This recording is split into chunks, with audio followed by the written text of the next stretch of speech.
Mix डाळ घेतली आहे इथे मी 2 वाट्या चणा डाळ, 2 वाट्या सालवाची मूग डाळ आणि 1 वाटी उडीद डाळ अशी।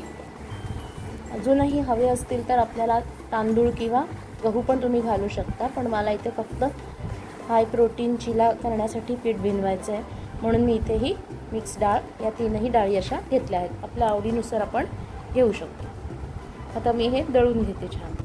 नमस्कार, अनुपमा स्वादिष्ट पाककृतीमध्ये परत एकदा स्वागत। आज मी करत आहे मिक्स डाळीचा धिरडे। म्हणजे मी इथे मिक्स डाळीचं पीठ हे करून घेतलेलं आहे, न भाजता आपल्या आवडीच्या डाळी इथे घेतलेल्या आहेत। त्या पिठाचे धिरडे आता आपण या एपिसोडमध्ये करत आहोत। तर याच्यामध्ये चणा डाळ आहे, मूग डाळ आहे, शिवाय थोडीशी सालवाली डाळ पण मी किंचित घातलेली आहे, थोडे तांदूळ घातलेले आहेत आणि असे हे मिक्स डाळी आपण दळून ठेवू शकतो, जेणेकरून ब्रेकफास्टसाठी, चिला बनवण्यासाठी किंवा अशा मिक्स डाळीचे भजे या मल्टीपर्पज असं आपण याचा यूज करू शकतो। तर ते पीठ मी इथे घेतलेलं आहे, याच्यात डाळी जास्ती आहेत। धिरडे ऐनवेळी नाश्त्यासाठी किंवा जेवणासही तुम्ही चपातीला याच्याने रिप्लेस करू शकता। इथे एक कांदा चिरून घेतलेला आहे बारीक, 1 वाटी हे पीठ घेतलेलं आहे साधारण, धणे जिरे पावडर घेतली आहे, मीठ आहे, ग्रीन चिली हिरव्या मिरचीची पेस्ट आहे आणि इथे हळद घेतली आणि किंचित हिंग घेतलेला आहे। तर आता ह्याचं पीठ भिजवूया। प्रथम मी कांदा इथे घालते, त्याच्यानंतर आपण घालूया धणे जिरे पावडर,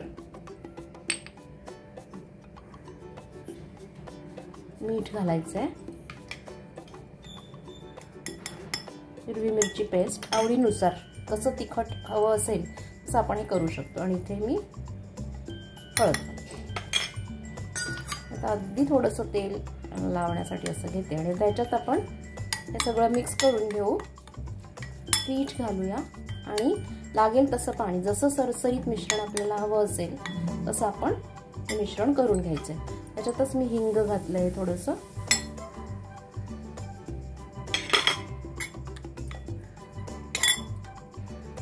तर इथे तवा तापायला ठेवलेला आहे आणि आता आपण ह्याच्यामध्ये हे पीठ घालूया।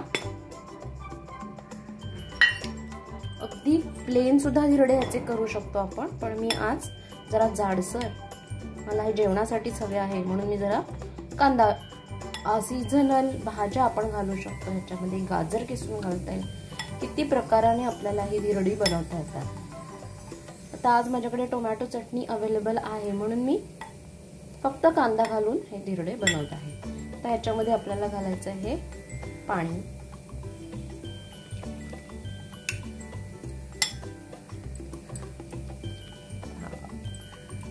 एक वाटीभर पाणी मी घातलं आहे, म्हणजे जेवढं बेसन घेतलं आहे वाटीला कमी असं बेसन होतं मिक्स हे पीठ, त्याच्यामध्ये वाटीभर। अजूनही पातळ चालू शकेल मिश्रण थोडं मला, सो साधारण एवढ्या ह्याच्यासाठी मी हे 1.5 वाट्या पाणी घेईन। अजून अर्धी वाटी, पाव वाटी पाणी मी ह्याच्यात घालते, जेणेकरून धिरडं घालायला आपल्याला सोपं होईल। म्हणजे अगदी हाय प्रोटीन ब्रेकफास्ट किंवा लंचसाठी हे आपण रेसिपी करू शकतो।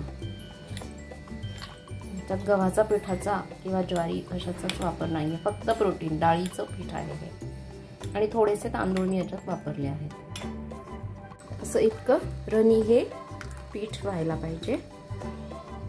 आता मी थोडंसं तेल घालून घेतो त्याच्यावरती, पहिल्यांदा थोडा तवा सेट करण्यासाठी, आणि ह्याच्यावर आपण हे धिरडं घालूया।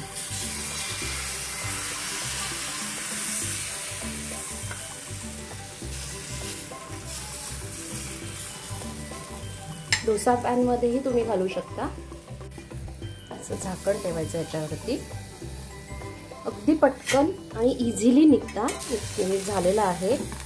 हे फ्लिप करते, पहा किती इझिली, म्हणजे काहीच त्रास नाही होत त्याच्यामध्ये आपल्याला।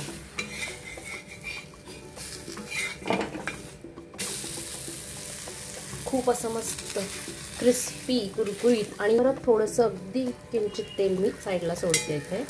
एकदा तवा सेट झाला की आपल्याला इतकंही तेल घालायची गरज पडत नाही, पण क्रिस्प आणि कुरकुरीत हवं म्हणून मी ते तेल सोडत आहे। अशा प्रकारेच खरपूस बदामी रंग, अबोली रंग वरती आपण हे काढू शकतो। मीडियम गॅसवरती.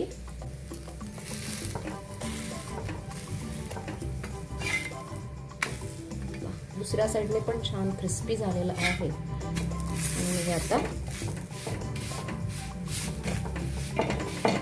म्हणजे करायलाही झटपट असं हे मी आता काढून घेते. ते बॅटर असं छान हलवून घ्यायचं आहे.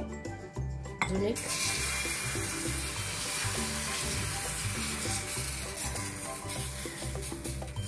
या पिठामध्ये साधारण ही अशी 4 मीडियम साईज धिरडी होऊ शकतात. ही वाटी पिठामध्ये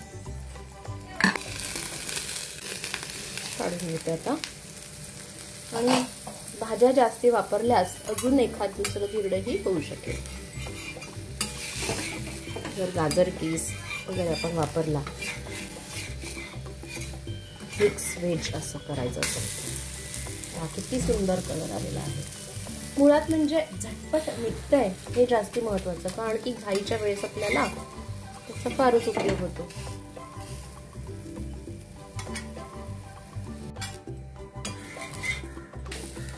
दोन्ही साईडला सुंदर रंग आलेला आहे.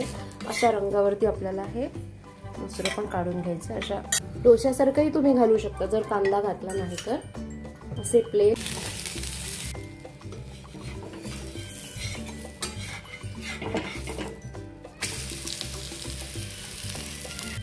इझिली कुठल्या साध्या तव्यावर देखील तुम्ही अशा प्रकारे इझी करू शकता.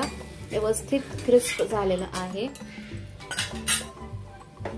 अशा प्रकारे हा झटपट आणि पोटभरीचा नाश्ता आपण करू शकतो. अशा प्रकारे इथे हे 4ही धिरडी माझी व्यवस्थित तयार झाली आहेत. इथे हिरवी चटणी आहे आणि टोमॅटोची चटणी आहे. आणि अशा प्रकारे हे परफेक्ट टिफिनसाठी किंवा लंचमध्येही आपण कॅरी करू शकतो. आणि इतके सॉफ्ट आहे की पोटभर तर नक्की आहे. शिवाय थालीपीठ सारखा एवढा वेळही याला लागत नाही. झटपट तुम्ही असे करायला सोपे आणि पोटभरीचे असे हे धिरडे नक्की ट्राय करून बघा. आणि रेसिपी आवडल्यास नक्की लाईक आणि शेअर सबस्क्राईब करा.